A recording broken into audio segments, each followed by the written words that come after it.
Salimi Urdu के नाज़रीन अस्सलाम वालेकुम। लाखों करोड़ों दरूद नबी पाक सल्लल्लाहु अलैहि वसल्लम की ज़ात अक़दस पर, आपकी आल और आपकी असहाब पर। आज हम जिस वाक़े का जिक्र करने जा रहे हैं, ये वाक़या नबी पाक सल्लल्लाहु अलैहि वसल्लम की पैदाइश से तकरीबन 70 साल पहले का वाक़या है। बाज़ रवायात में 40 साल पहले का वाक़या बताया जाता है। वाक़या शुरू करने से पहले आप लोगों से इल्तिमास है कि आप मेरे चैनल को सब्सक्राइब कर लें और बेल आइकन पर भी क्लिक करें। मेहरबानी फरमाकर लाइक के बटन को भी प्रेस कर लें ताकि मेरे हर आने वाली नई वीडियो आप तक बआसानी पहुंच सके। हमारा ये चैनल बनाने का मकसद इस्लामी मालूमात आप तक, आपके दोस्त, अजीज़ व अकारिब और आपके बच्चों तक बआसानी इस्लामी मालूमात पहुंचती रहें। इसमें हमें सिर्फ आपकी इतनी हमायत दरकार होगी कि आप हमारी हौसला अफजाई करते रहें। चलें आइए शुरू करते हैं। मसनद इमाम अहमद में है, रसूल पाक सल्लल्लाहु अलैहि वसल्लम फरमाते हैं कि अगले जमाने में एक बादशाह था। इसके यहाँ एक जादूगर था। जब जादूगर बूढ़ा हो गया तो इसने बादशाह से कहा कि मैं बूढ़ा हो गया हूँ, मेरी मौत का वक्त आ रहा है,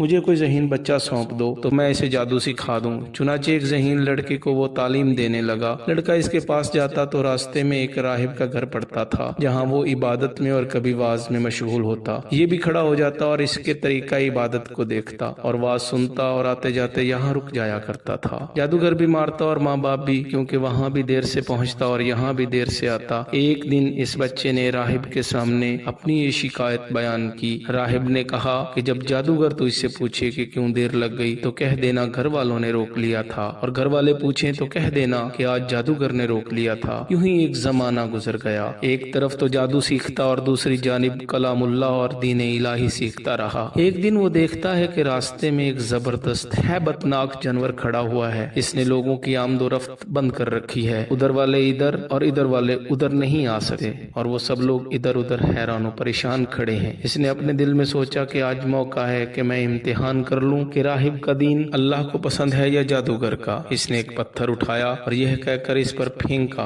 कि अल्लाह, अगर तेरे नजदीक राहिब का दीन, इसकी तालीम जादूगर के अमर से ज्यादा महबूब है तो तू इस जानवर को इस पत्थर से हला कर दे ताकि लोगों को इस बला से निजात मिले। पत्थर के लगते ही वो जानवर मर गया और लोगों का आना जाना शुरू हो गया। फिर जाकर राहिब को खबर दी। इसने कहा, प्यारे बच्चे, तू मुझसे अफजल है, अब अल्लाह की तरफ से तेरी आजमाइश होगी। अगर ऐसा हुआ तो तू किसी को मेरी खबर न करना। अब इस बच्चे के पास हाजतमंद लोगों का तांता लग गया और इसकी दुआ से मादरजाद, अंधे, कोड़ी, जजामी और हर किस्म के बीमार अच्छे होने लगे। बादशाह के एक नाबीना वजीर के कान में भी ये आवाज पड़ी। वो बड़े तहाइफ लेकर हाजिर हुआ और कहने लगा, अगर तू मुझे शिफा दे दे तो ये सब तुझे दे दूंगा। इसने कहा, शिफा मेरे हाथ में नहीं, मैं किसी को शिफा नहीं दे सका। शिफा देने वाला अल्लाह वहदहू ला शरीक है। अगर तू इस पर ईमान लाने का वादा करे तो मैं इससे दुआ करूं। इसने इकरार किया। बच्चे ने इसके लिए दुआ की। अल्लाह ने इसे शिफा दे दी। बादशाह के दरबार में आया। जिस तरह अंधा होने से पहले काम करता था करने लगा और आंखें बिल्कुल रोशन थीं। बादशाह ने मुताज्जिब होकर पूछा कि तुझे आंखें किसने दी? इसने कहा, मेरे रब ने। बादशाह ने कहा, यानी मैंने? वजीर ने कहा, नहीं नहीं,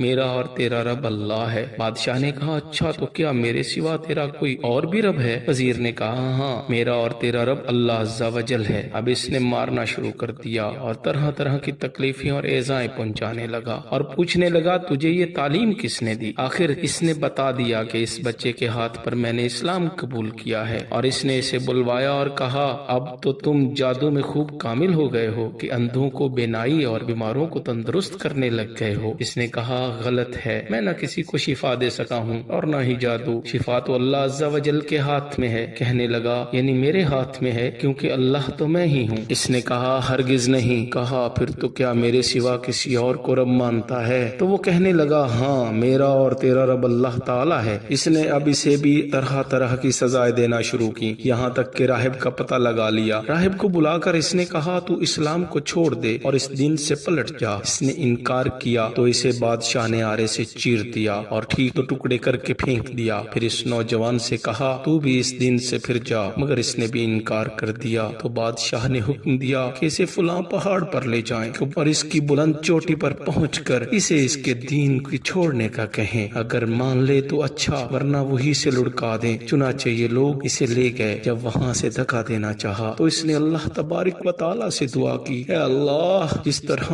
چاہ مجھے ان سے نجات دے۔ اس دعا کے ساتھ پہاڑ ہلا اور وہ سپاہی لڑک گئے، صرف وہ بچہ بچ گیا۔ وہاں سے وہ اترا اور ہنسی خوشی پھر اس ظالم بادشاہ کے پاس آ گیا۔ بادشاہ نے کہا، کیا ہوا؟ میرے سپاہی کہاں ہیں؟ فرمایا، میرے اللہ نے مجھے ان سے بچا لیا۔ اس نے کچھ اور سپاہی بلوائے اور ان سے بھی یہی کہا کہ اسے کشتی میں بٹھا کر لے جاؤ اور بیچوں بیچ سمندر میں ڈبو کر چلے آؤ۔ یہ اسے لے کر چلے اور بیچ میں پہنچ کر جب سمندر میں پھینکنا چاہا تو اس نے پھر وہی دعا کی کہ اللہ جس طرح چاہ مجھے ان سے بچا۔ موج اٹھی اور وہ سارے کے سارے سمندر میں ڈوب گئے، صرف وہ بچہ ہی باقی رہ گیا۔ یہ پھر بادشاہ کے پاس آیا اور کہا، میرے رب نے مجھے ان سے بھی بچا لیا۔ اے بادشاہ، تو جو چاہے تدبیریں کر ڈال لیکن مجھے ہلاک نہیں کر سکا۔ جس طرح میں کہوں اس طرح اگر تو کرے تو البتہ میری جان نکل جائے گی۔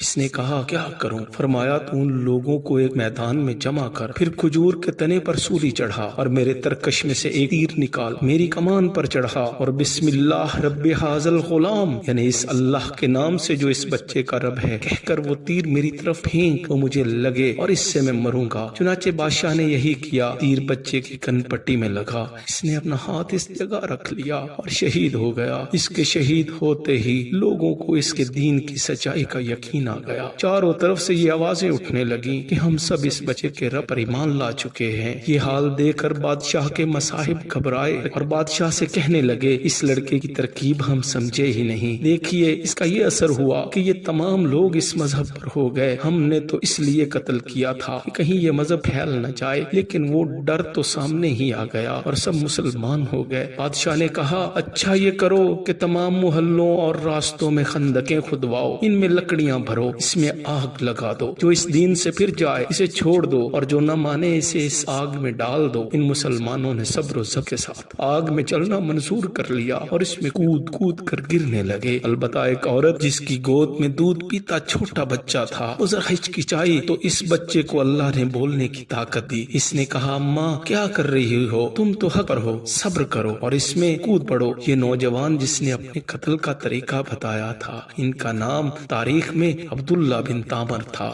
اور اس ظالم بادشاہ کا نام زوانوس تھا۔